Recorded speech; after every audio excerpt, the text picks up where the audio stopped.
Welcome to Boss Cowboy Sports, where your voice matter. And this one is very important on what we're discussing today. And we did a show yesterday, landlord and I, right? And we were talking about the weapons for the Dallas Cowboys. And I mentioned this show that I'm getting ready to show y'all, right? Is Lamb ready to be the number one? So I talk about in this particular video how you can get a plan for the future by going back to the past, right? And really reviewing history. So it's very important that I do that. Very important. Now, when you watch this video, it's going to be very interesting. Very interesting. You're going to see some things that I predicted on here that was low-key scary. Amari Cooper was on the team at the time, and I said for certain they getting ready to get rid of him. And it was sad because I predicted based on the patterns and historical patterns of how this team moved. I also predicted on this video that Tank was going to stay. So it's a pretty kind of scary thing when you can accurately predict even nefarious moves from the Dallas Cowboys, and you can be very accurate.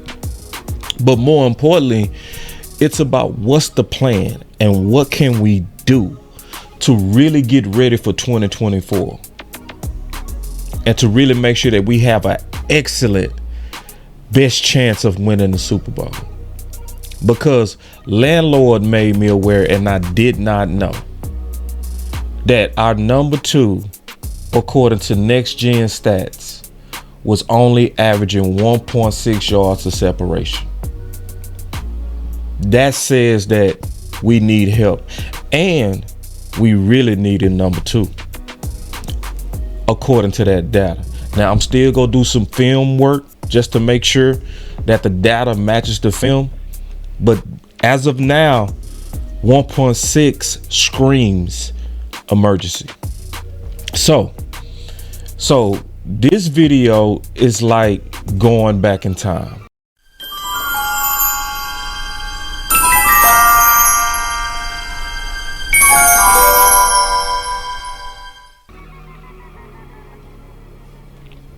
And when you go back in time, right, it's about like a tweet. Sometimes you retweet things you've said in the past. That's what this video is getting ready to be about. And when you watch this video, the most important thing to really just hone in on is one word: confidence. Confidence. And that the success of your future weapons and weapons pretty much boils down to how to build their confidence. And it's going to be very obvious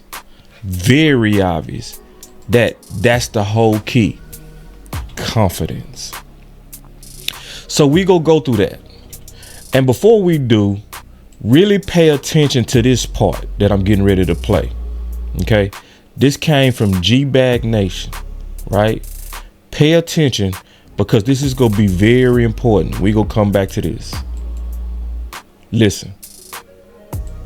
If we keep Amari, I don't know that we're able to re-sign Gallup, and I know right now Gallup's out of sight, out of mind for most of our fans. But this is a young man who I think, given the opportunity, is really going to make people open their eyes, and certainly was playing well before his injury, and going to be back, I think, sooner than most people think.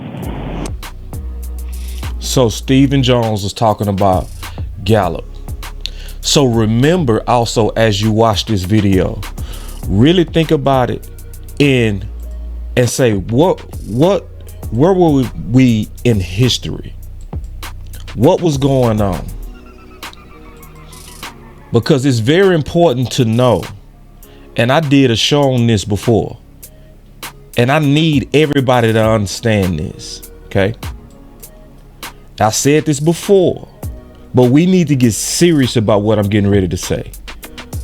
Stephen Jones and his experiments are the real breakdown of the Dallas Cowboys. I said that before. It's these experiments, especially when he doubles down on the our guys philosophy. I'm gonna keep saying it, because if we was able to join voices, especially as new media, and show the evidence and keep saying it over and over, there's a chance, like they copy what we say, that it can get louder. Because this is the breakdown. For people who really want to win, we can't just do content on who we drafted and the latest affairs of the Dallas Cowboys. We have to spend some time talking about these experiments and the politics from these experiments. That's if you're trying to win. So I'm gonna go ahead and play this video, and it's gonna piss you off. Some of it is, but most of it is gonna be about confidence and how to win, and how to win with what you already got. How to win with it, and how to take it to another level. So y'all sit back, man. It's finna be worth it. Boss Cowboy Sports. Let's go.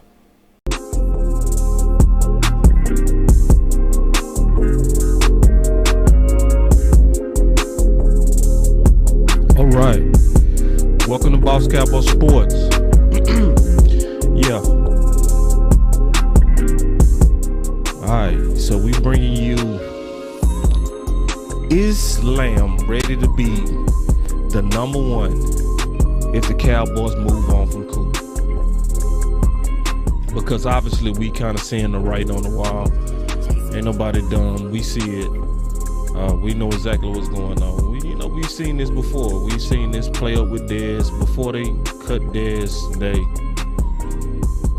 they use their media minions to attack his reputation. So it's already time to start looking at, is CeeDee Lamb ready? Now, there's some people that got different opinions on it. Some people think he is, some people think he's not. I'm gonna look at it from all aspects. I'm gonna measure all the Kool-Aid, and we gonna go through it. I think it's gonna be pretty interesting. I'm gonna save the answer to the end, because there's some good things and some bad things, and we gonna just measure the Kool-Aid like we always do. It's nothing new to us. Measuring Kool-Aid is in our DNA. And it's important that we measure this stuff and talk about this stuff accurately. Now, for those who go stay through the whole show, this is gonna be a show that's gonna look at history, because we definitely believe that history is a good indication of what's gonna likely happen into the future.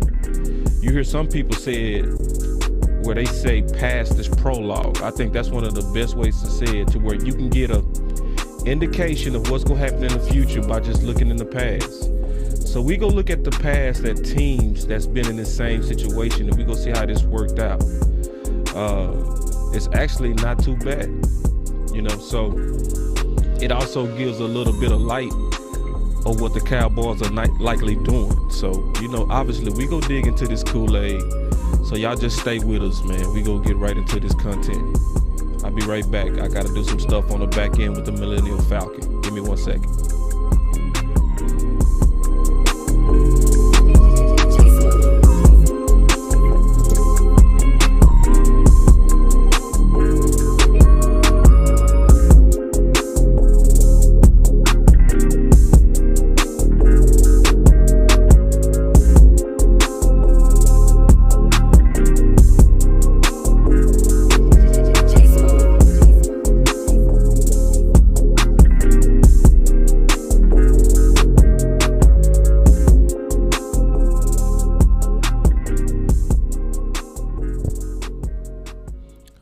Your boy Boss Cowboys back. We getting right into it. We got the sauce. I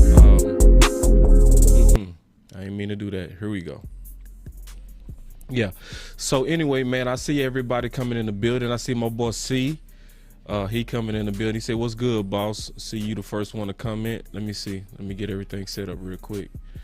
All right, here we go. All right, my boy C. He said, "What up? What's good, boss? What's going on, my brother?" And then Nisi. Appreciate all your comments, Nisi. You're always very encouraging. I appreciate it. She also said, "Good evening, boss. I don't." Hold on, real quick. Try to read your comments. Good evening. I don't think he's ready. Out the gate. Out the gate. Yeah. We gonna definitely talk about it because he gave us some reasons to doubt. He did. I'm gonna be honest about that. Lamar got shanked by the butter knife. He said, "What up, big bro? What's going on?" Angelina Smith said, she said, "Good evening, boss. Sending Cowboys love all the way from Maysville, North Carolina. Do you think they're going to get rid of Amari?" Yes, I do. I do think they're going to get rid of Amari. And DeMarcus, no. I don't think they're going to get rid of DeMarcus Lawrence. I think he's fine. But I think they've geared up and they leaked consistently that they're trying to get rid of Amari Cooper. And plus, we've seen this before. This is how they do it. Before they go get rid of you, they prepare the fan base for it. And they usually salt up your name. And, you know, it's been a lot of salt on Amari. Unjustified salt. You know, and it's been done by, I call them minions. It's the media minions, you know, where they're doing the dirty work. They're the hitchmen for the Joneses, you know, because they want the exclusive. They want the story. So, you know, they go do the dirty work. And this is common. This happens on every team. They use the media. You know, they use their contacts. And if you listen, like they saying stuff like, Amari didn't do his part to be a number one. When Kellen Moore himself said the opposite. Kellen Moore himself said that they don't prioritize. So, and this is the thing that I hate. Now you're hearing a new narrative that they're trying to act like it makes sense. Now they saying, well, if they not gonna just use them as a number one, then get rid of them. Like that's common sense. That's actually very dumb. So it's almost saying like this, well, you know, I might as well divorce you because, you know, we not being intimate, so I'm gonna just divorce you. Well, we could also fix the marriage by being intimate. You see what I'm saying? You don't have to go to being dumb just because it's dumb.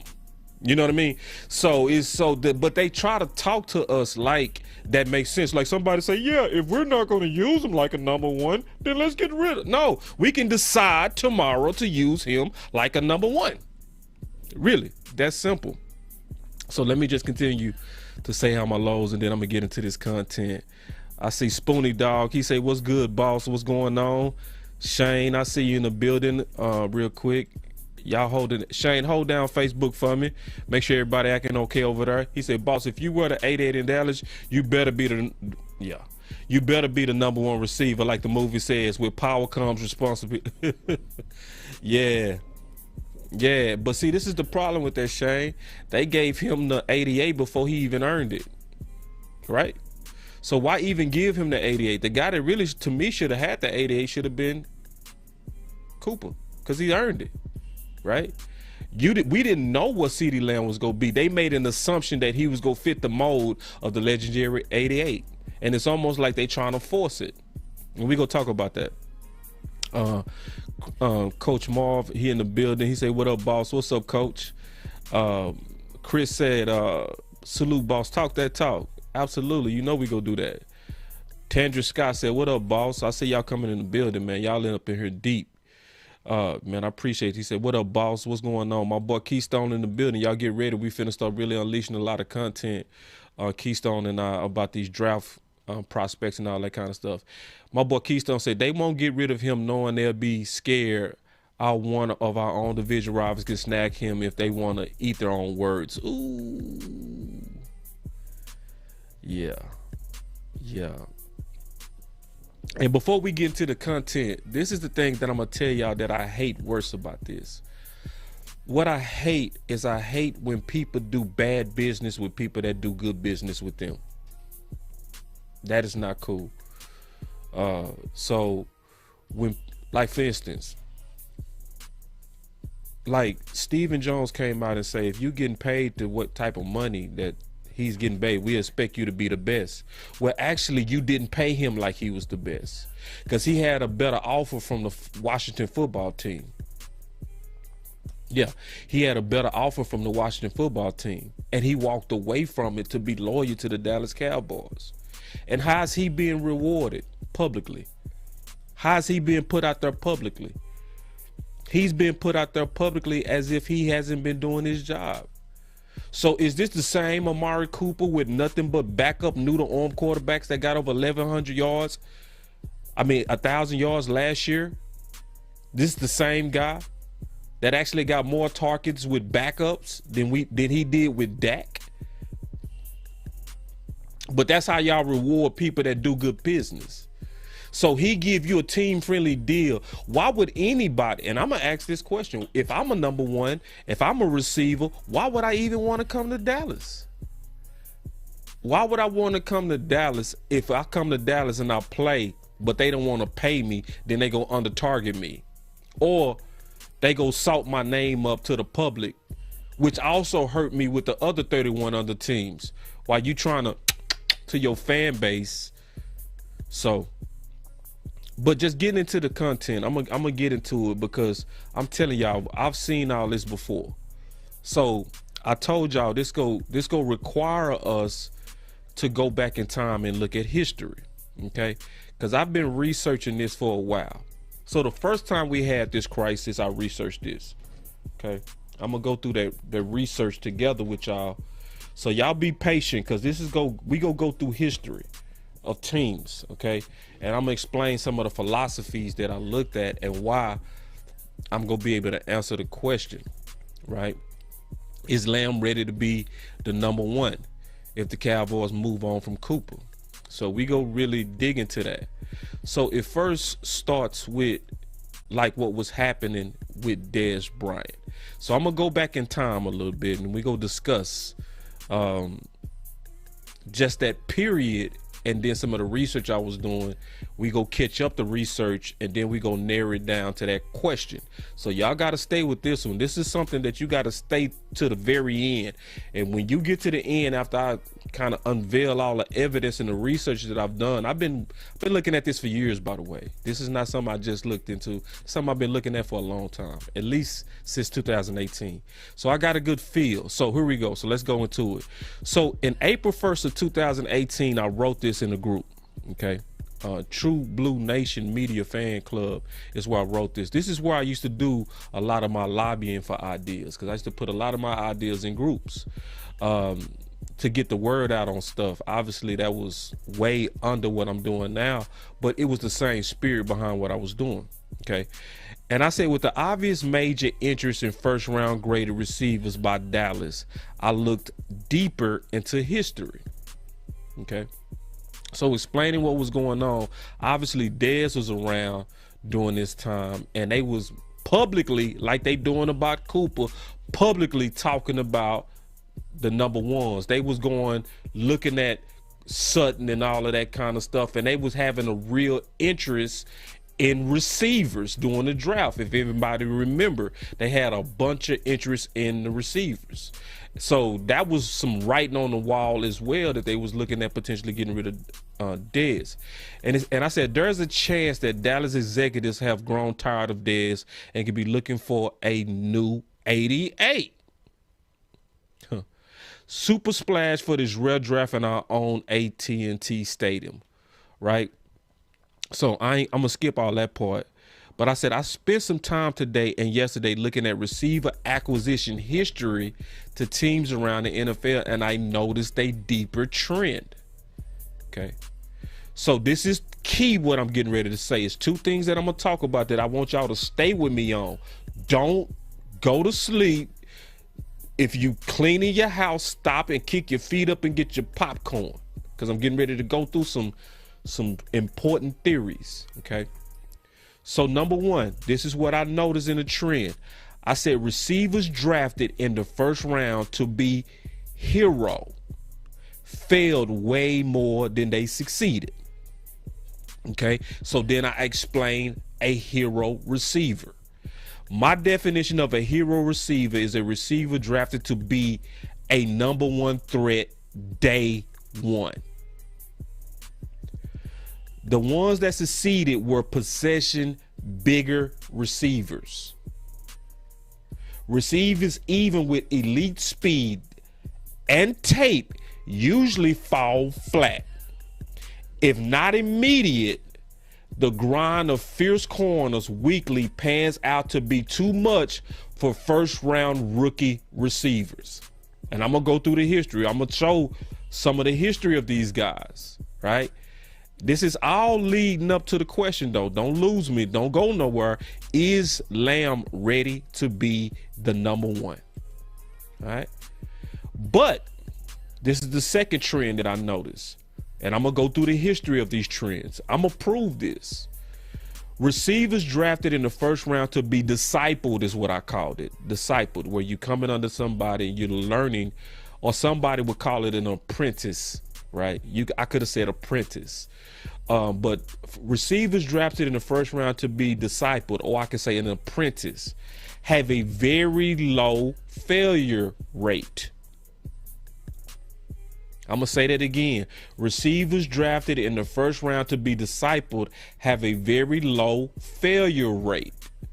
Even better, they seem to develop into super quality pros. At worst, you will see average to epic pro transitions. So this is the key part that I'm going to talk about. I looked at all the first rounders drafted back to 2012. It's pretty obvious to me it might be difference of opinion on a few, but most should agree with my list. Okay. And basically, if we look at the heroes, right, I'm gonna show y'all the pictures of the heroes, and we go through some of these heroes, okay? Because this is important.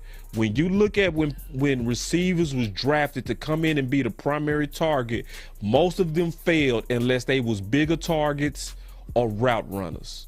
All right. So like AJ Green, he succeeded, obviously, right? But then you had Kendall Wright, failure. Okay. He was drafted to be the primary target, didn't work. Justin Blackman, didn't work. He had great success, but then it went to failure, but he had early success. Cordell Patterson transitioned into a number one, failure. Great football player, but not a number one. Tavon Austin, failure when he was called to be the primary target, drafted. Kelvin Benjamin had success early as a bigger receiver, but failed. Watkins, great tape, great combine, great everything. He looked like a sure thing and failed when he was called to be the number one for Buffalo. Then you had Brashard Perriman, failure. Kevin White, failure. And Kevin White looked real good as well. Combine was good. Pro Day was good. 40 was good. Everything was good. Failed when he was called to be the number one. Coleman was also drafted to be the primary target. Failed. Laquan Treadwell, 2016, drafted to be the primary weapon. Failed. Right? Corey Davis, where he was drafted, he had a pretty good career. He did get a contract with the Jets, but based on where he was drafted,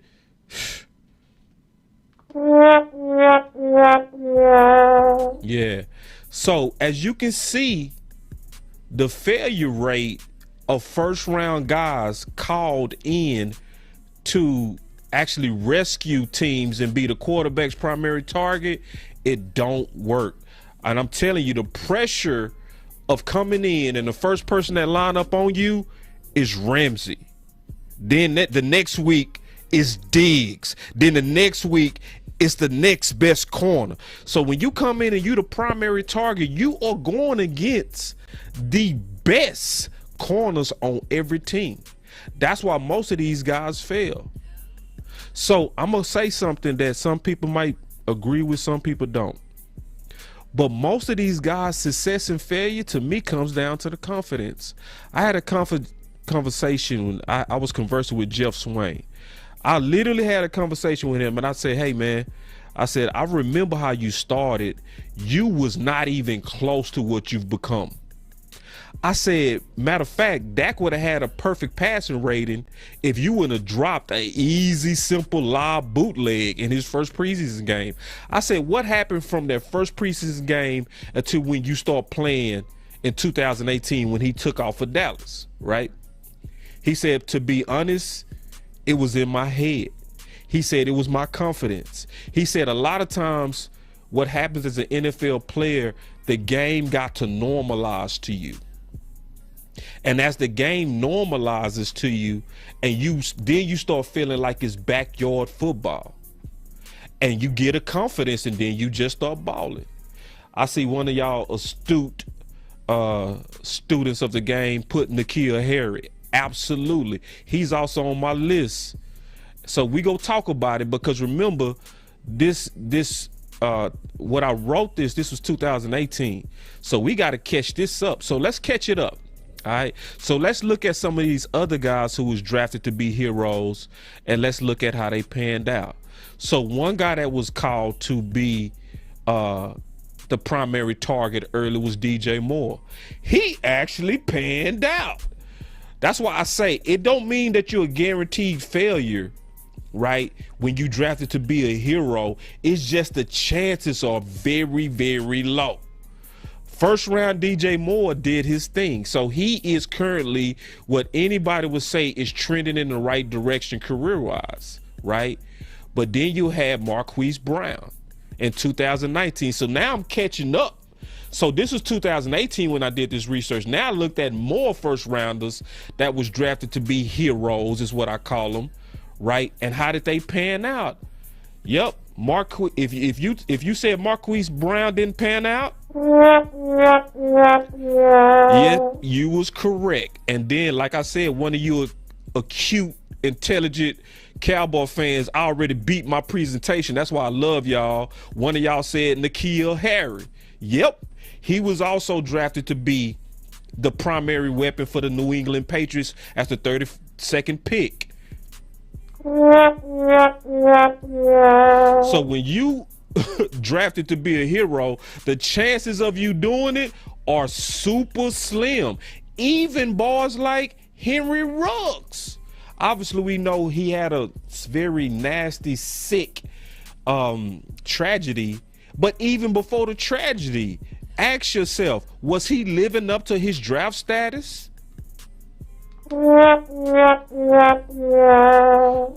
Yeah, he was not. Same thing with Jalen Reagor, right?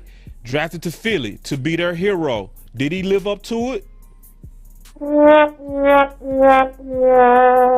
Yeah, and somebody said, bruh, CeeDee is the number 2 receiver. I'm going to get to that, Jack, I'm going to get to that. Everybody calm down. That's why I say y'all got to stay with the whole presentation. Listen, when y'all come to Boss Cowboy Sports, I'm not going to just give you cookie cutter content.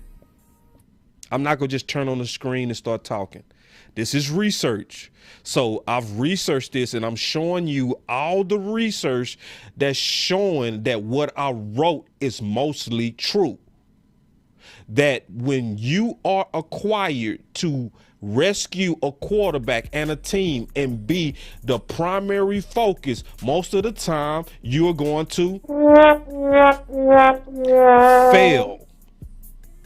So this is listen, because everybody know when you come to Boss Cowboy Sports, we take a lot of pride in. It's a big thing for Boss Cowboy to actually say publicly that he drunk Kool-Aid. Listen, I do not drink Kool-Aid without first measuring. So some people got to get used to our style here. Like, we actually try to present a lot of facts. We're not a cookie cutter. We're going to just throw content out there. Just, we're not going to do that. So some people like CeeDee Lamb are number 2. We know this, but this is about building a case and answering the question, is Lamb ready to be the number 1? if the Cowboys move on. So that's why we got to first look at history. Now, I can just start giving you just blatant blind opinions, or we can also look at the history of receivers and how they was transitioned into the league, then match that with where we are and say, okay, what are our chances of success? That's what I'm doing. That's why I said y'all got to stay to the end. You can't just walk in mid presentation and just be like, okay, he's a number 2. We know this. All right, so just stay with me. But because this is all leading up to the answer of the question, is CeeDee Lamb likely ready to take over if we get rid of Cooper? All right. So let's go back to what I was saying. All right, so then when I go back and I look at what I was also saying about the disciples, or you can say the apprentice, to now we go address the number 2 thought that just came from the chat, right? Where somebody came in and said, bruh, CeeDee is the number 2. Now we finna get into your thought, Jack. So we go get into your thought right now. So now we go look at with people that was drafted to be discipled, or you can call them an apprentice. Okay, so an apprentice to aid a talented existing receiver. So if we look at the history, right, it is way better success rates. Okay, it is way better success rates. So let me go to that. Where is that? All right, here we go. These are our disciples. So you got people like Julio Jones. Epic success. He came in as the number 2 to Rowdy White, right? Then you have Floyd, who was slightly above average for a little while. Then he fell off a cliff. Everybody know DeAndre Hopkins behind Andre Johnson was epic success. Everybody know Brandon Cooks for a short period became a number 1, but he was also behind Marquise Colston. Odell Beckham came in behind the disciple of Victor Cruz. Nelson Aguilar was discipled by Jordan Matthews. His career is okay.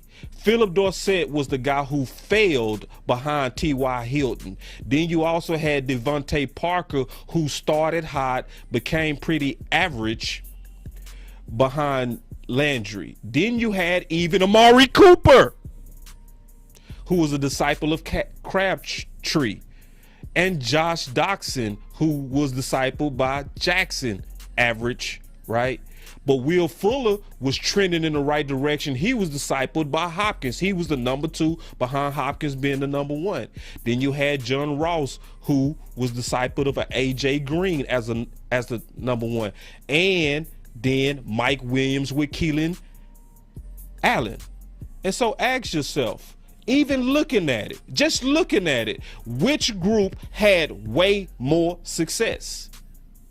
Obviously, it was successes and failures in both groups, but which group had way more success?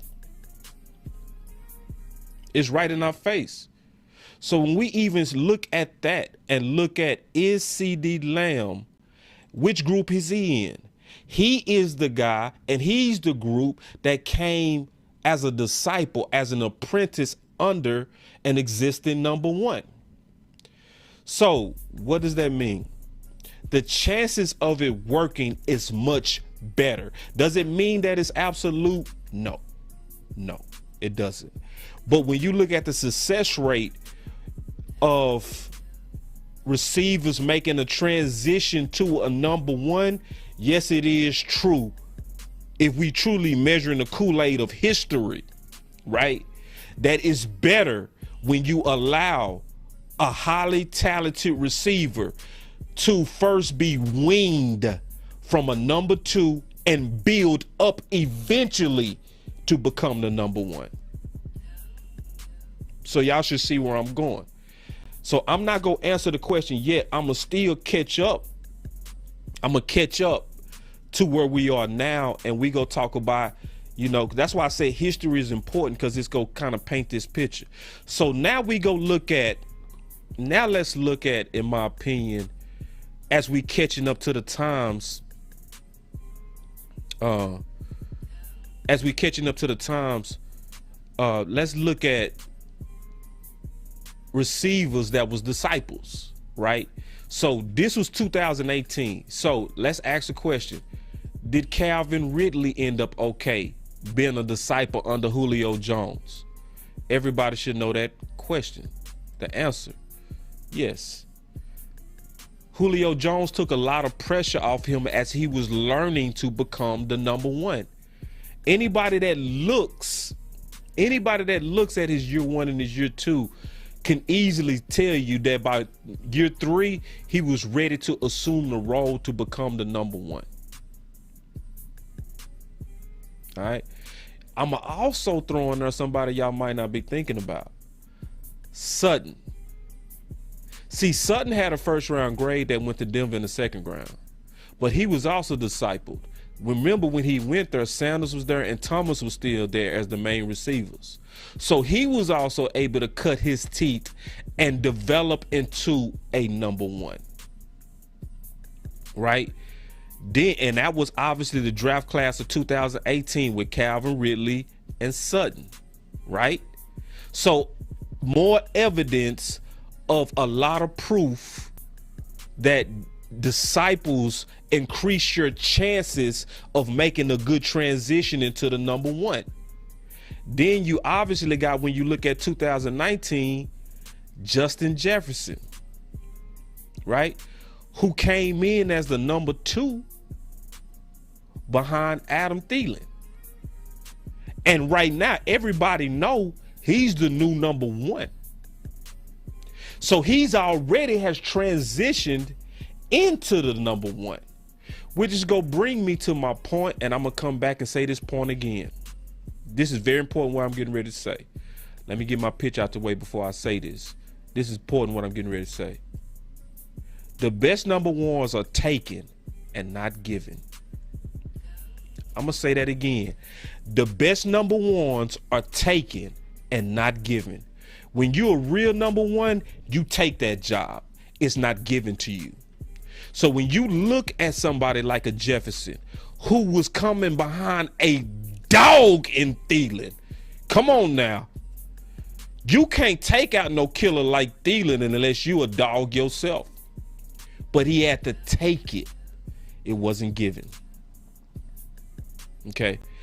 And so as we continue to look at other people that came in as disciples, you also had Jerry Jeudy, who came in as a disciple of Sutton. Okay. He's trending in the right direction. He has some injuries and stuff, but he's still yet trending in the right direction to where he could definitely become the future number one. But he's not quite there yet. Similar to CeeDee Lamb, but he is trending, right? Then you also have somebody who came in as the number two, but you could also say this guy that I'm getting ready to show you was a little bit of both. He was both, I would call, a disciple and a hero. That's Kyle Pitts. Because when Kyle Pitts first got on the team, he was the number two, right? Calvin really was taking a lot of pressure off him. But then obviously, eventually, Calvin really decided to sit down because of mental issues, which then forced him to be the hero. But that also goes back to what I said. When you try to make these transitions, the people that seem to have the best transitions into becoming a primary target early are your bigger possession type receivers, which obviously matches Kyle Pitts because he played a lot on the outside. All right. So I want to go through this because this is all leading up to the answer. And I'm going to be very honest. I'm not going to pull no punches on Mr. CeeDee Lamb. I'm going to give y'all the full balance of, you know, is he ready to assume the job? Right. Because we seeing the writing on the wall. We seeing that they getting ready to likely get rid of Cooper. Right. We seeing it. But is the other guy ready? So I just went through two things that was important to this presentation that everybody should be caught up on that I had to do. I had to talk about the hero theory and the disciple theory in terms of transitioning into the league and having a successful career. So if you've been keeping up this long, now I'm getting ready to get to the major points of is and will CeeDee Lamb likely be prepared to assume the new number one. So I'm gonna go back in history a little bit, just a little bit more, and then I'm gonna answer it, and then we go from there. So this is also from 2018, where I was breaking down this theory from my research, right? So y'all stay with me, y'all. I know sometimes Boss Cowboy can be a little bit schooly, but school is important when you're trying to learn some key facts and get a plan towards the future, right? So I said this, I say teams that added weapons early in the draft to an aging all-pro receiver performed great. The receiver groups performed well in the short run and medium run. First round receivers' careers seem to be much better cutting their teeth under an aging all-pro number one. By the time the aging all-pro receiver retires, the new first is usually discipled into a serious offensive threat. And I give some history on it. All right. I show some of the history. So I'm not going to read all of this stuff. All right. I'm not going to read all of this stuff, but it does match where we are right now in a transition of Cooper versus Lamb. It matches it. This is the problem with Cooper versus Lamb, though. There's a key problem when you look at Cooper versus Lamb. Cooper is not an aging receiver. That's the problem. This is what's making a lot of Dallas fans upset, because this plan is awesome when your receiver is in his 30s. This plan is crazy when your receiver is 27, 28 like Cooper. It is no reason to be wanting to move on, even for budget purposes, from a quality, true number one. But we're not dealing with that right now. What we're dealing with is, if they do decide to move on, what's the chances of CeeDee Lamb being ready? That's the question that we're dealing with. Because when you look at this, though, and you compare this, there are some teams out there that has successfully implemented this strategy for years. I don't mean for like 3 and 4. I'm talking about certain teams have implemented this strategy for years. We can even go to Green Bay. I'm gonna tell you right now, the teams that's the best at this strategy, the discipleship apprentice strategy: Green Bay, Pittsburgh, the Colts, amazing at the strategy. Matter of fact, there is no team that's better than Pittsburgh with this strategy. Pittsburgh been doing this, I think, since the 70s, the discipleship models. But I'm going to look at Green Bay and go through their history, and then we go sum up the question.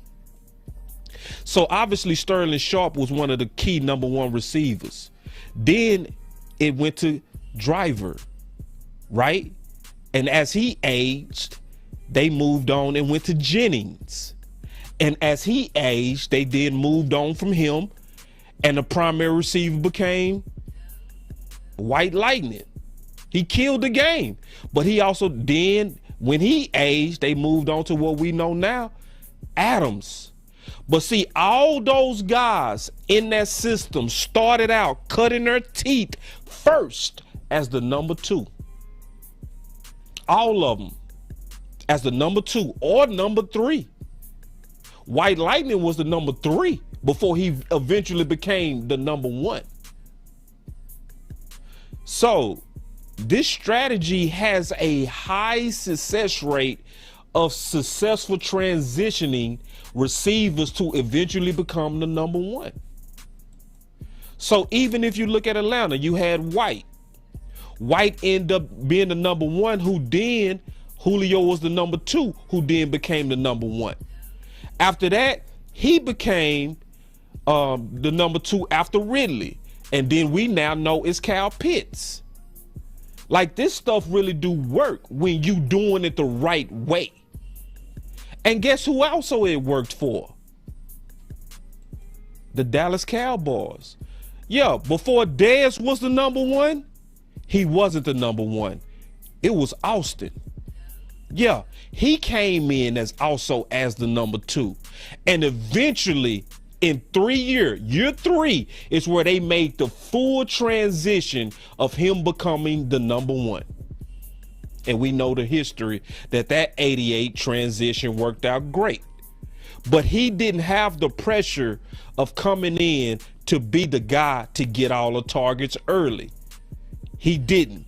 Dez didn't. And we know how his career turned out. I already went through this, but I'm gonna go through this again just one more time. Right? Talking about Justin Jefferson, because he was drafted in the class with CeeDee Lamb. Right? Yeah, Justin Jefferson versus Adam Thielen.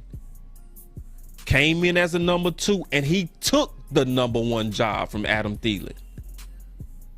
So this is the problem with the Dallas Cowboys. Okay? The problem with the Dallas Cowboys is, to me, they going away from the philosophy of when you trying to make the perfect ideal transition. And that's the best number ones are taken. They are not given. So if I go back and I repeat everybody that I talked about, we go all have one thing in common. They took their jobs. So if you go back and you look at Sterling Sharp, when he got injured, Givens took that number 1 job. Then after he started aging, Jennings took that number 1 job. And then after he started aging, White Lightning took that number 1 job. And then when he started aging and they sent him on to the Raiders, Thielen took that number 1 job. Same thing with Atlanta, with Roddy White. Roddy White was the bona fide number 1. But as he started aging, then Julio took that job. Exactly what happened. Julio took that job. And then as he started aging, Ridley came in and he took that job. See, the problem with Dallas that's giving a lot of people heartburn and gas is we don't have the feeling that CeeDee Lamb took that job. We don't. We have the feeling that the job has been given, even by the rewarding of 88. To just give him the 88 without him earning the 88 is rubbing us wrong. Because if Lamb was performing like Justin Jefferson, none of us would be panicking right now about a potential absence of Amari Cooper. It would be absolutely no panicking. It would be, everybody would be cool as a cucumber, cool as ice. But we not, because we didn't see the official taking of the number 1 job. If anybody want to really see an example of that, go watch The Final Word and watch how the OC and Big Game James was saying for the whole first half of the season, and my boy Rome, they was all expecting CeeDee Lamb to take over as the new number 1. They was expecting it. They was saying this dude go be the number 1. He was drafted to be the new number 1. You gave him the 88 to be the number 1. You said everything and you did everything, and you had a predetermined outcome that he was getting ready to be the new number 1. But because my friends are real and they are not boppers and they don't have no favorites, by the end of the season, my boy Big Game James and the OC publicly said, and I respect them greatly for this dude is not the game changer. CeeDee Lamb is still the game changer. And if anybody know, we debated that all season. It was a hard fight. And let me tell you how real my boys was. We had one of the best guests you could ever have, Everson Walls. And we brought this debate up. And you know me, I was messy because Everson Wall started talking about, we got to feed Cooper because, out of all the receivers, he the best receiver. He the clear number one. And, I hit that game changer button like, let's go to get my boys to debate. Big Game James didn't back down an inch. That's how real he is. Not even an inch. He told Everson Walls, he said, sir, I respect you. You was a legend. You one of my favorites, but you wrong. So when you get a guy like Big Game James who recants, who changes, bro, that's real. That is real because he had the nerve and the nuts and the stones to go at a legend of the Dallas Cowboys over this topic. So yeah, a lot of the fans are not feeling confident that CeeDee Lamb can assume the mantle. They not. But I'm gonna tell y'all something. It's a possibility that he can. I wouldn't be honest with you if I said that I had full assurance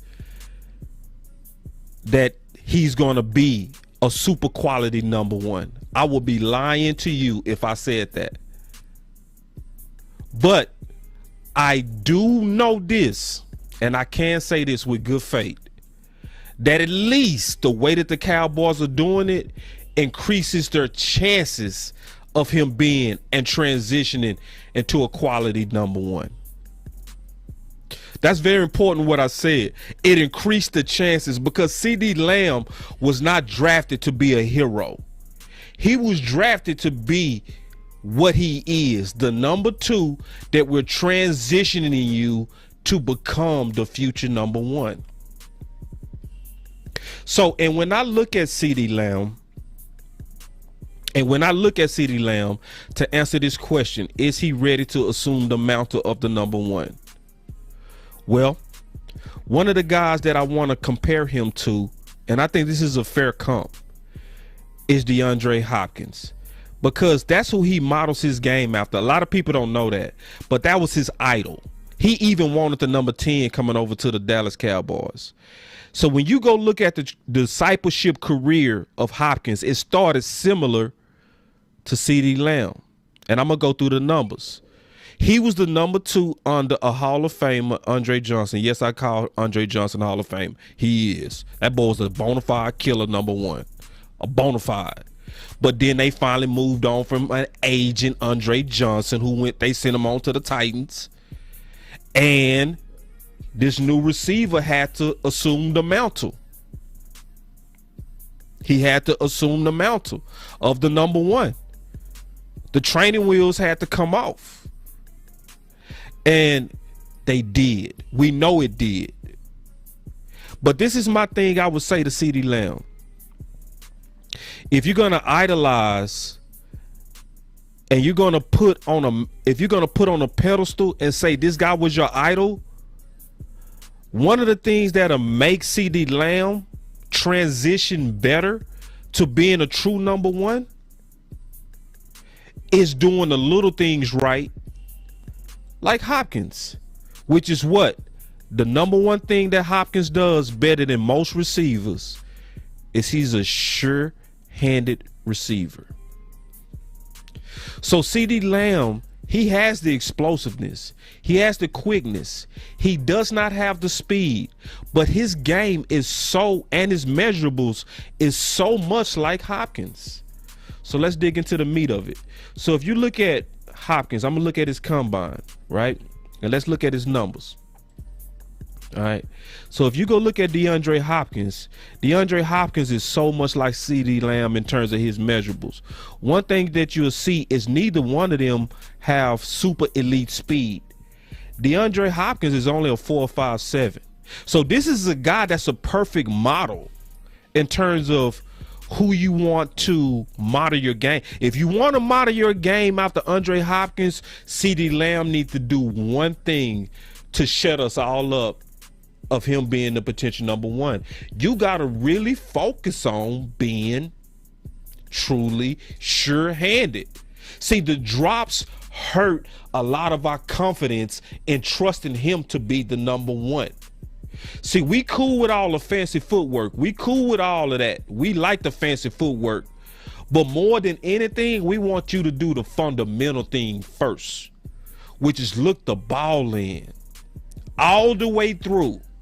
I think if CeeDee Lamb can just go to the lab, I see you working on your feet, but I want to see a whole lot more of that jug machine where you working on your hands. Because if, like I said, if you really trying to make Hopkins the guy that you idolize, you got to do the little things right. And then this fan base will turn around and trust you more, right? Because we know you got it, Lamb. You was drafted rightly so at 17 because you was the best things there. It was no doubt. But because it was given to you, more than likely, he taking it a little bit for granted. They gave him the 88.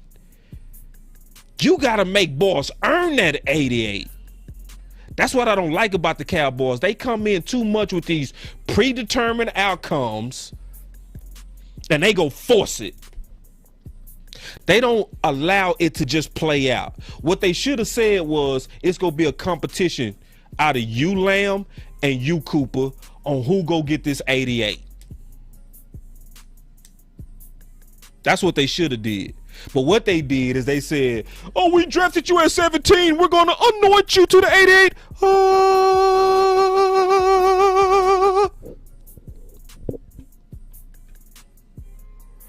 But if you look at CeeDee Lamb's measurables, it's similar to Hopkins. Yeah, he ain't too fast. That's why a lot of people kind of got some, like you don't see that burning speed like you see on Jefferson. Because Jefferson ran a 4.45, but he also got game speed, right? So the difference between Hopkins and CeeDee Lamb is not that much. I would say this: Hopkins, as he developed, you can see. So let's look at their numbers, all right? And I'll answer the question still. That's why I say people got to stick with Boss Cowboy Sports, because listen, I'm telling you, we don't just give you surface content here.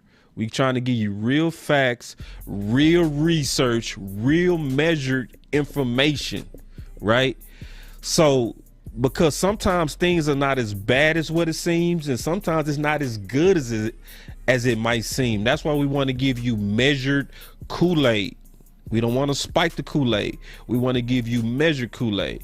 So if we go look, yeah, Ty, exactly. He wanted to wear number 10. Yeah, he modeled his game after DeAndre Hopkins. So he's the perfect comp. But let's go look at his first years, right? So we look at his first years in Houston. This is one thing to first notice about DeAndre Hopkins. First of all, he's very durable. Played all 16 games. He only had 91 targets his first year, because remember, he was playing with Andre Johnson, who was likely getting the majority of those targets. And it wasn't nothing fancy. 802 yards. Would anybody think a rookie receiver that only started out with 802 yards would end up becoming the type of receiver that Hopkins became? Right? No, you wouldn't. But then the next year, they increased his targets a lot to 127. The sad thing I'm going to tell y'all is this. The worst thing about even looking at this is even Hopkins' targets was greater than Cooper's this year as a second-year player. He increased his production to 12-10, which is definitely, obviously, much better. Right? By year 3, similar to CeeDee Lamb, he was the official number 1, targeted that way. He had 192 targets.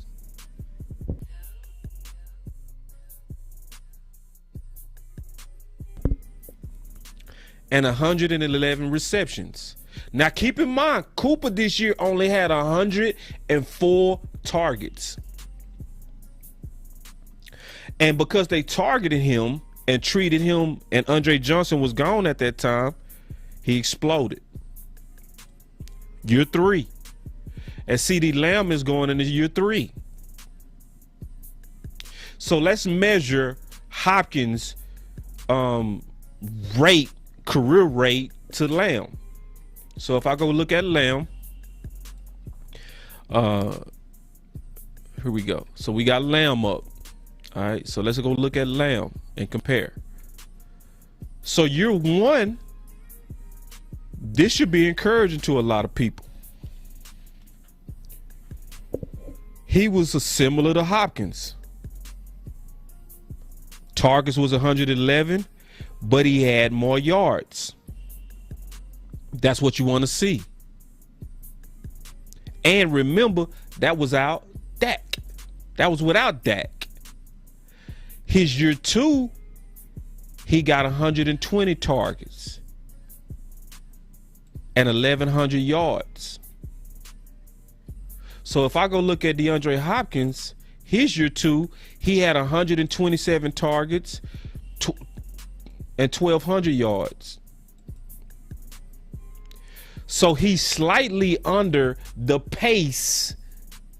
He's slightly under the pace that Hopkins was on before he exploded. So when we go back and we look and we ask this question, is Lamb ready to be the new number 1 if the Cowboys move on from Cooper?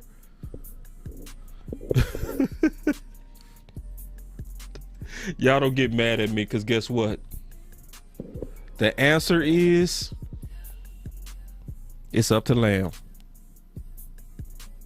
If he's ready, it's going to be up to him. It's not up to, he's trending in the right place. Now, I know a lot of people who's disappointed at the immature drops. Oh, this is a good question. Oh, this is the question. Oh, this is the question right here. I got to stop everything and take this question.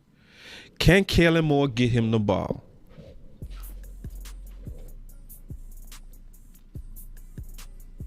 Yeah, they gonna give him the ball. Yeah. I think they gonna give him the ball, John. I'm gonna tell you why. Because remember Mike McCarthy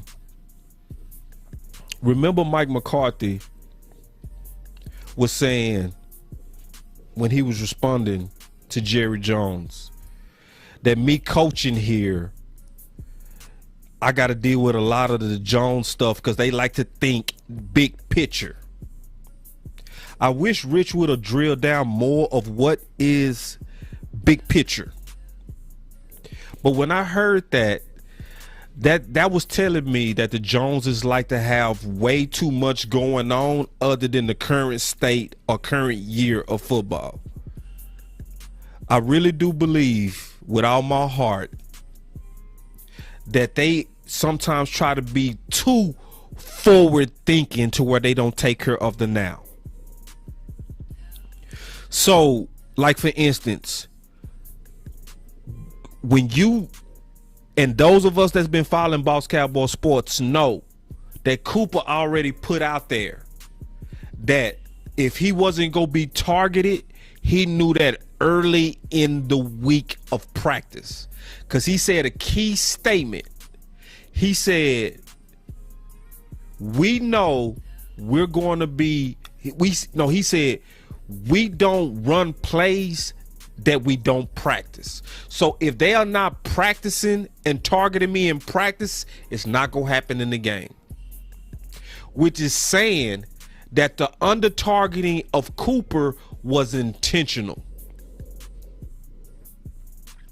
But so from a bigger picture standpoint, if the Joneses had this diabolical plan that they wanted to get Cooper off their books by 2022, one of the best ways to sell the narrative of him being an underperforming receiver was to under-target him intentionally. So do I think that's going to happen with Lamb? No. Why? Why do I think they going to make Kellen Moore give him the ball and target him if they get rid of Cooper? Because first of all, they going to want to show they was right. It's gonna come down to ego. They gonna want to show, and they gonna want to show the world we was right. We took a risk and we let Cooper go because we felt like Lamb could assume the mantle. And on top of that, he's an 88. 88 is about marketing. It's not even just about winning. It's about marketing. And if you don't put 88 on this man, you want to be right, and you want that jersey to sell, and you want the publicity that come from another 88. So that's what's making me sick about how they doing Cooper, because Cooper don't deserve that. Cooper should be just treated like a football player. He shouldn't be treated like the marketing engine. You are hurting our marketing engine of marketing CeeDee Lamb to 88, and CeeDee Lamb will never assume the number one role as long as we got Cooper here. That type of BS. So yeah, I think they go target him. Yeah, I think they go target him. I think they go absolutely target him. I think they go over target him, to be honest, because anybody with common sense as an owner or front office person should have came down and said, okay. I do get that you have a system, Kellen Moore, but your system can't be too good when Cooper is not getting the targets that we paid for. We paid this man $20 million. And he can live up to the contract. He had the best drop rate on our team. He had less targets than CeeDee Lamb. He had equal targets to Schultz. And I think that's what Mike McCarthy was talking about. So, yeah, I definitely want to address that question, because I think the Joneses are doing Joneses stuff where they have these predetermined outcomes and they go try to force the outcomes that they already envision instead of letting it play out and letting competition play it out. It's the way that we do things here in the corporate Dallas Cowboys, because we're not a traditional football organization. We're a very corporate organization. Somebody asked me, boss, if Cooper does leave, do you think he can join the Rams, Raiders, etc.? I mean, Cooper go what's best for Cooper. But I'm going to tell you right now, if the Jones can control it, they go try to send him to a team that's not going to make them look bad. I'm going to tell you that right now. They're going to want to trade him to a team that don't make them look bad. Because the worst thing that the Jones want, they don't want Cooper to go to another team and then put up 1,400 yards, which he should and can do. Yeah. I tell you what, if he did end up at the Rams, they going back. Yeah, because I guarantee McVay. Okay, so if you got Cooper Kupp as the number one and Cooper is your number two, oh, that's 1,600 yards. That's 10 touchdowns. I promise you that. You saying put Cooper in the slot versus nickelbacks. Oh, don't let him go to Green Bay. Don't let him go to Kansas City. Don't let Cooper go to, listen. Yeah. So, but we see the writing on the wall. But I want to answer that question because I do see it's a lot of panic in the air over Cooper, right? It is, and it should be, because the Cowboys are doing this backwards. All the examples that I showed of discipled receivers that work, this is the thing. Those receivers was taking out aging receivers. Amari is not old. That's what makes this whole thing crazy. And this is what I hate. I'm talking about not dislike. This is what I hate. What I really hate about the offseason is the cap nerds. Every year we get the most self-righteous, dumb cap nerds. I can't stand cap nerds. They always act like the key to winning the Super Bowl is cap management. Like we've been managing the cap extremely well for the last 8 years. We ain't got no major success to show for it.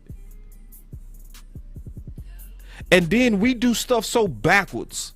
We got people like Amari Cooper who publicly gives you a team-friendly deal and you reward him with open treachery. And then expect teams to want to come here. Yeah, it's a couple of foo-foo guys out there that want to be Dallas Cowboys so bad that they will ignore the BS and the politics that's in Front Street. We got a head coach who literally had to say, I've never experienced nothing like this in all my coaching career. Public talking. Public throwing people under the bus. This only happens in Dallas. Only in Dallas will the owner come out with the running back looking to be paid and say, Zeke who? All the other teams are quiet. That's what trips me out. All the other teams do their dirty work quietly. Dallas gotta air out everybody. They air out their best. It's the craziest stuff in the world. They would air out Mike McCarthy. They will air out Dak. They will air out and they aired out all those guys. They just aired out Amari Cooper 2 weeks ago. Well, if I'm paying you that type of money, I expect you to be the best. You didn't pay him the best, Steven. You didn't give him the #1 contract. The person that gave him the #1 contract was the Washington football team. And his loyalty turned it down because he liked playing in Dallas. He's been rewarded with the worst treachery. And then you wonder why Cheeto leave and say, I wanted to go to a contender. And then our bougie fan scoffed. The Bengals, a contender? We acted bougie as hell. Look stupid. Don't we look stupid? Cole Beasley said, yeah, I want to go to a place where football is first. Oh, who Beasley think he is? Oh, bye-bye, Beasley. We don't need you, the Buffalo Bills. Ha, ha, ha, ha, ha. They're not a contender. Yeah. See, when some of your players see what's going on, when they see how good people get treated, the real men, they walk away. See, some men, some women, they cool with abuse. They take it to the end. Some people will say, you got me messed up. What my boy Biggie say? Y'all chase them, I replace them. Boy, that was one of Biggie Small's classic lines. You chase some, I replace some. That's somebody who understand they worth. So nobody sabotages themselves better than the Dallas Cowboys. Nobody. And then they got the nerve to be like, Dez was a distraction. Nobody is a bigger distraction than Jerry and Stephen Jones. Literally nobody. When your head coach got to come out and say, I've never experienced nothing like this. This is a whole different animal coaching here. So, finally again. Hold on, Tom, keeping it real though. I'm keeping it real. Yeah, I'm liking these comments. Kai say, I'm sleepy, boss. Don't make me laugh. I'm keeping it real, Ty. I'm just telling the truth. And then Steven say, this is hateful. Yeah. This is treachery. This man gave you a team-friendly deal. He's not loud. He's not obnoxious. He's not a me-for-me receiver. He's just a silent assassin who wants to win. But for your interests, y'all think, okay, let's just salt his name up in the public. Let's go get all of these media guys who gonna want to be in our good favors, and we go leak stuff to them about how much money we save if we get rid of Cooper. But they only talking about Cooper. That's how you can know they set. That's how you know this is a hit job. This ain't about cap management. Because if it was about cap management, you'll be talking about all the potential cap casualties, not just one. But it's one guy named that they make sure stay in the light. And I'm going to tell y'all the truth, man. I do not have a good feeling about our future when it comes to karma, when you see good men being done wrong. And that's what's making us have an icky feeling. And the Joneses don't understand it. I'm going to tell you, I would rather that they targeted him, he balled out, and they silently just cut him. And then came out and said, hey guys, we know Amari was a dog. We did not want to do it. We felt like we had to do it. But when you doing it the way you doing, this sleazy way of leaks and public people every day, public media people every day. Like one guy said, yeah, Amari need to act like a number one. What is acting like a number one? Can somebody explain that? Because did he act like a number one when he got over 1,000 yards with backup quarterbacks? Wasn't that acting like a number one when he had no offseason with Dak, came in mid-season and still had 700 yards with Dak? Isn't that acting like a number one?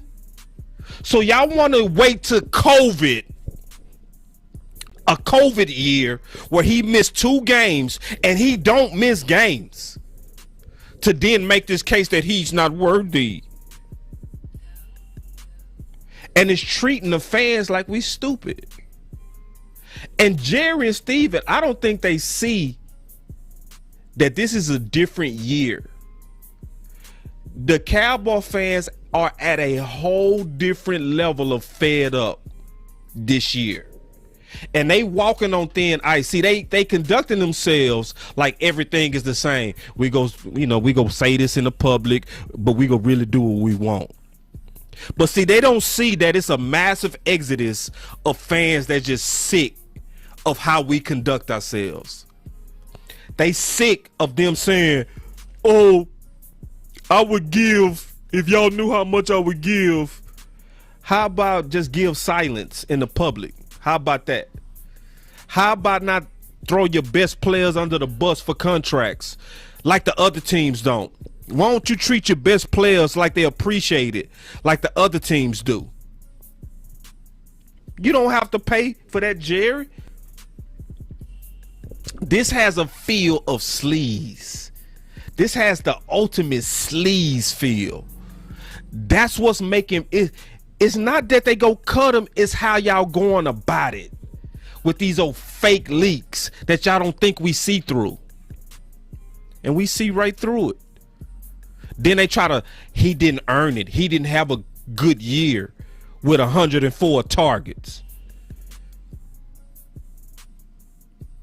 So, I know I got off on a tangent real quick, but I just want to speak my mind. This don't feel good. This makes me, listen, I'm finna be a whole nother level of real. I hope y'all ready.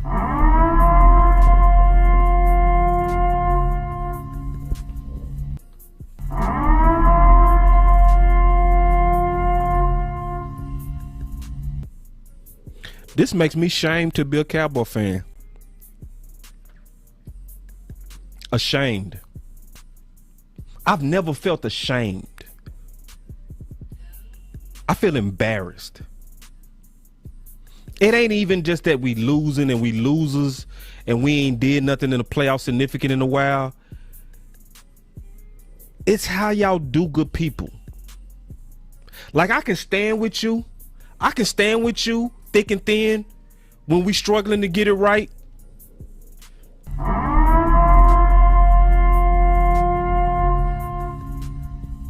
But I don't want to stand with you while you do good men dirty. I don't want to stand with you. You make it hard to support you. You make it hard to cheer for you. You make it hard to hope in you. Steven is running stuff a lot different than Jerry. I could rock with Jerry through the hard years because at least Jerry was a lot more loyal. And I mean what I'm saying. I mean what I'm saying. It's like I want to take a shower when I talk about the Dallas Cowboys now, because I feel icky. And I feel like this is so corporate America, so political. Yeah.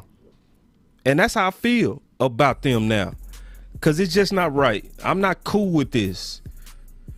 And listen, y'all, I'm telling y'all, I have real conversations with real influential people. I had one of my closest podcast friends, a bunch of them, tell me, boss, I don't even know if I want to do content for these boys no more.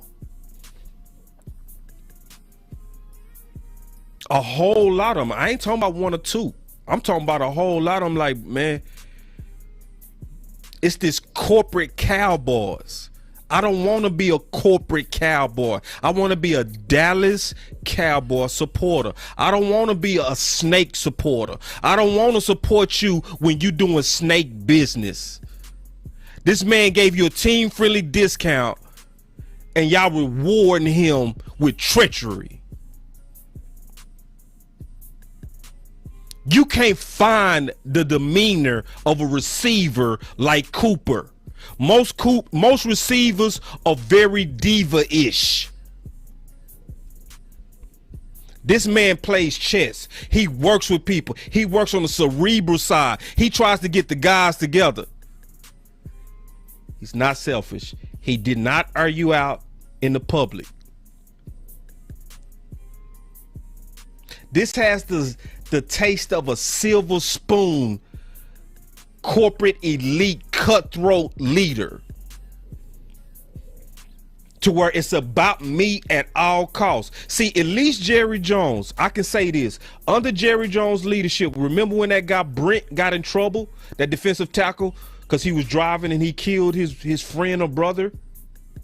See, Jerry stood with him on the sideline when everybody was saying Jerry needs to fire him. He said, nah, that man need his day in court.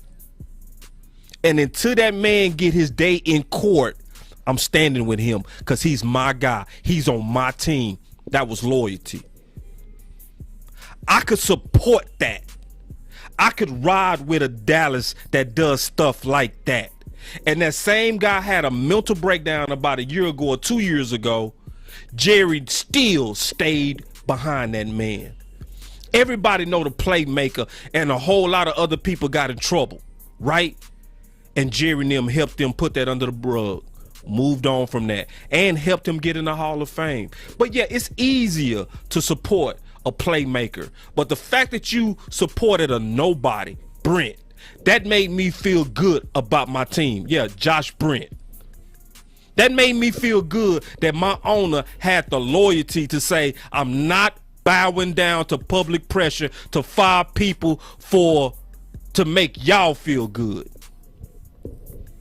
This is a whole nother spirit under Steven leadership. And I sense it, and it feels disgusting. And you gonna lose a lot of us, sad to say. I'm telling you, You keep doing what you doing, man. You go lose a whole lot of us. As packed as that stadium is, believe me, it can get to a point to where all them fans walk away from you. Because you're not going to keep playing us, and you're not going to keep playing good people. You're just not going to do it. Because some of us got principles, and it's like, nah, I can't support you with the way that y'all do business. This is a little bit too cutthroat for me. If you go cut him. But don't cut him by lying on his name, where you hurting his ability to go somewhere else. Look how they even did Romo. Listen, I know I'm on a soapbox right now, but I'm just keeping it real.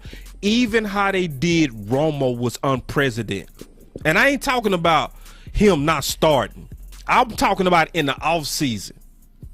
In the offseason, the Texans cleared up cap space for Romo. At the very last minute, they wanted a trade. After the Texans cleared up cap space for Romo to continue to play. So what happened? When they was trying to get a last minute trade with Denver and the Texans, it left Romo with one option and one negotiating party. What he's doing now, being a commentator. They did Romo like that. See, when Jerry Jones was in charge and they knew they was getting ready to move on from DeMarcus Ware, they allowed DeMarcus Ware to hit the market early. That's why he ended up with a contender with Denver and eventually got a ring. So even though I don't want you, even though I don't want to pay you, I'm going to still treat you good based on how you played for us. Steven don't do that. He don't do that. It's more cutthroat than that. Remember, Hearns broke his ankle in the playoffs, secured a first down catch. How did they reward Hearns? They let free agency dry all the way up, waited to 1 week, and then said, hey, you got to take a pay cut. And that's when he went to Miami. This is dirty business, y'all. This is not the type of business that makes me proud. And it shouldn't make you proud. It shouldn't. This is snaky. Some people like the world of snakes. I'm not cool with it. I want to have a sense of pride in my team, and I'm losing it. But going back to the question, I know I was on my soapbox, but I meant every word I said. Is Lamb ready to be the number one? It's up to Lamb. But at least,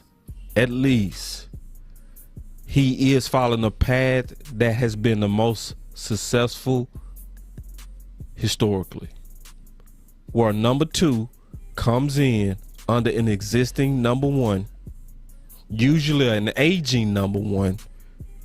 They cut their teeth on nickels and second corners. Eventually, they then take on the mantle of the number one, and most of the time, they do have good careers.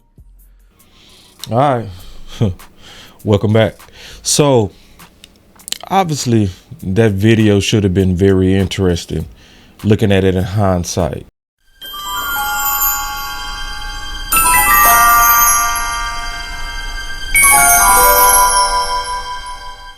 You know, and sad, very sad, because we can now see that we squandered a major opportunity.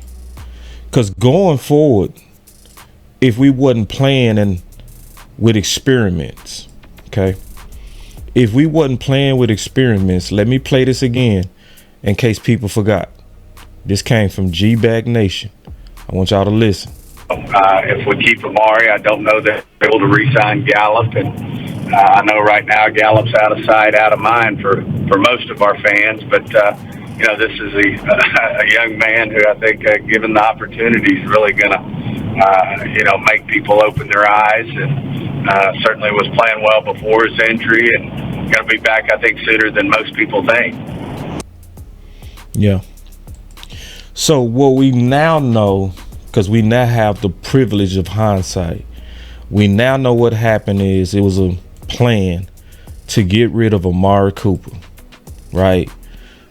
And to push up a new number one, right? And we know that plan has worked out at this point, especially looking at it in hindsight. That part of the plan worked out. That fit perfectly the Apprentice model. It built his confidence, right? We see that. His confidence is shining like a superstar right now. We can see it. But if you pay attention, what really happened, according to Stephen Jones' own words, is they pick Gallup over Amari. He clearly said it. He said, we're going to open our eyes to Gallup. And remember, Gallup was also coming off that ACL injury, and they gave him a new contract. See, I want y'all to know that this team right now should still have CeeDee Lamb, but as the new number one, and Amari Cooper naturally will be becoming the number two. See, remember in that video I said real number ones take the number one spot. Just like Jefferson took it from Thielen. He took it. And Thielen had to assume the role as the number two just based on skills. But because we play politics and we force our guys in experiments, we just got rid of Amari to force the new number one, but also to force a new number two.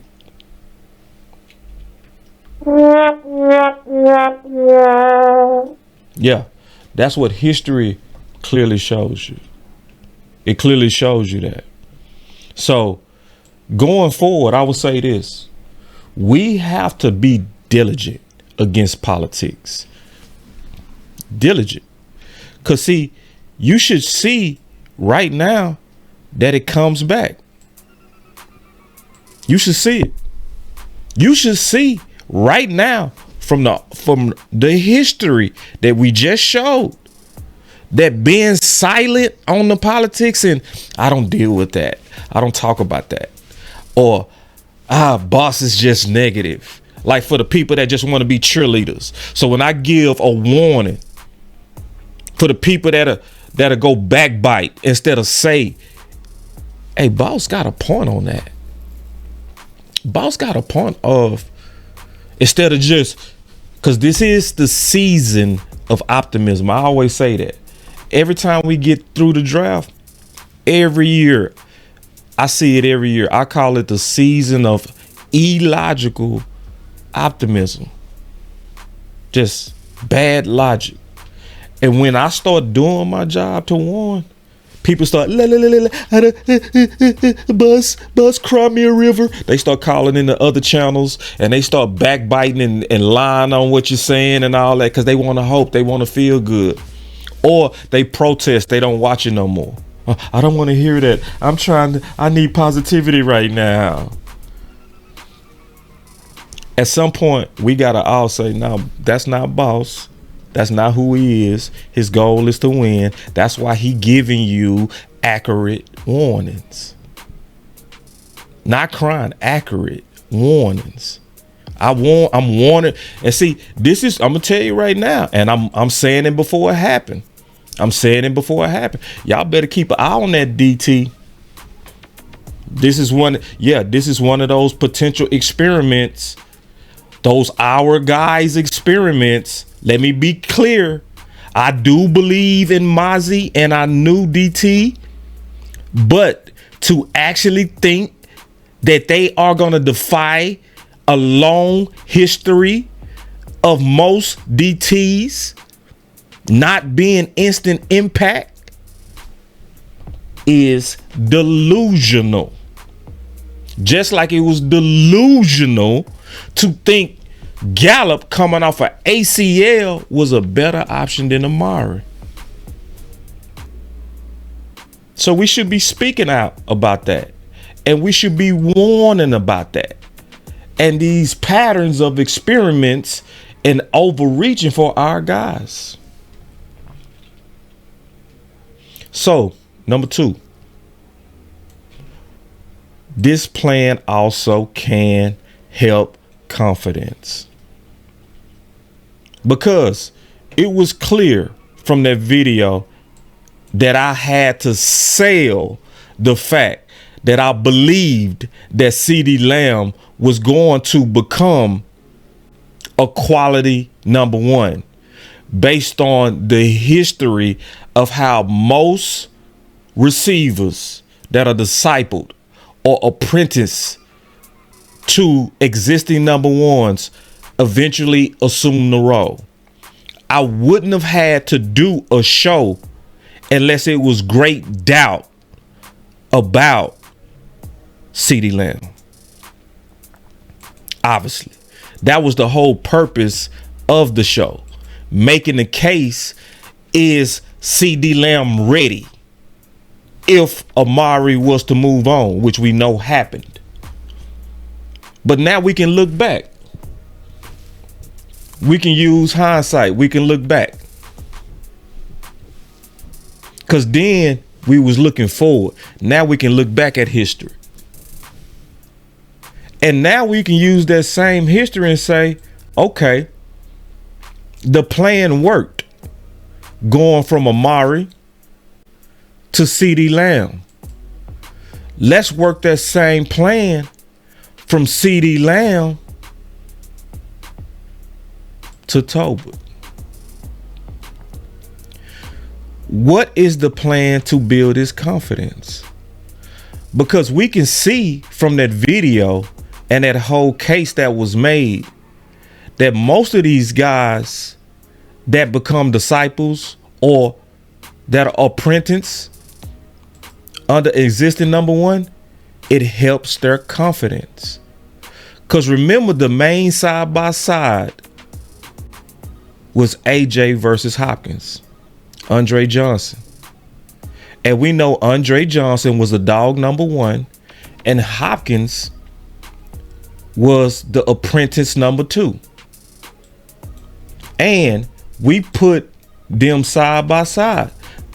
We put DeAndre Hopkins right next to CeeDee Lamb to look and say, okay, how is he trending? And we looked at the career trend of what was happening with Hopkins. Yep. We looked at the career trend and we were seeing that CeeDee Lamb was right on target. But guess what's happening now? Now, if you go check the trend, CeeDee Lamb is ahead of target.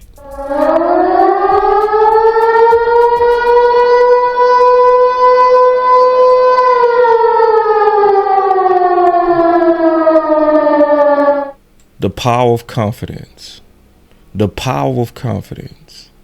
The power of confidence. So what's the plan, Dallas Cowboys? Because I could tell you what I think the plan should be. Obviously, you got to feed CeeDee Lamb. You already know that. He is the new number 1. He is that guy. You got to feed him. The offense runs through him. But you have to gradually work in your other guys, especially Tolbert. Yeah. Bootlegs, dump offs, get the ball, get him going. I'm talking about early. Turpin too.